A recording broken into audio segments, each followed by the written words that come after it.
മഴ ശക്തമായതോടെ വെള്ളക്കെട്ടിൽ വലഞ്ഞ് തൃശൂർ KSRTC ബസ് സ്റ്റാൻഡ്. ചെളി നിറഞ്ഞ് കാലുകുത്താൻ പോലും കഴിയാത്ത അവസ്ഥയിൽ എത്തിയതോടെ യാത്രക്കാർ കടുത്ത ദുരിതത്തിലാണ്.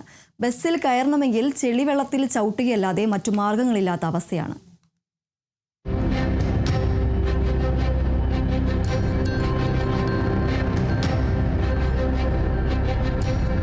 തൃശൂർ KSRTC ബസ് സ്റ്റാൻഡ് കുളത്തിന് സമമാണ്. ഇതിലൂടെ നടന്നു വേണം യാത്രക്കാർ ബസ്സിൽ കയറാൻ. മാത്രമല്ല, പുതിയ ബസ് ടെർമിനൽ നിർമ്മാണ പ്രവർത്തനങ്ങൾക്കായി പഴയ ബസ് സ്റ്റാൻഡ് പൊളിച്ചതോടെ യാത്രക്കാർക്ക് ഇരിക്കാനും നിൽക്കാനും സ്ഥലമില്ലാതായിരിക്കുകയാണ്. ആകെയുള്ള സ്ഥലത്ത് വെള്ളം കൂടി നിറഞ്ഞതോടെ യാത്രക്കാർക്ക് ദുരിതം മാത്രം.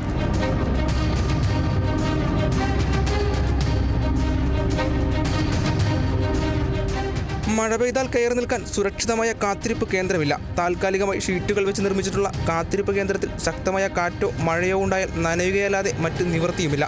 കുഞ്ഞുങ്ങളുമായി യാത്ര ചെയ്യാനെത്തുന്ന കുടുംബങ്ങൾക്കും സ്ത്രീകൾക്കും ദുരിതം ഇരട്ടിയാണ്. താൽക്കാലികമായിട്ടെങ്കിലും കുഴികളടച്ച് വെള്ളക്കെട്ട് പരിഹരിക്കണമെന്നാണ് യാത്രക്കാരുടെ ആവശ്യം. Kerala vision news, Thrissur.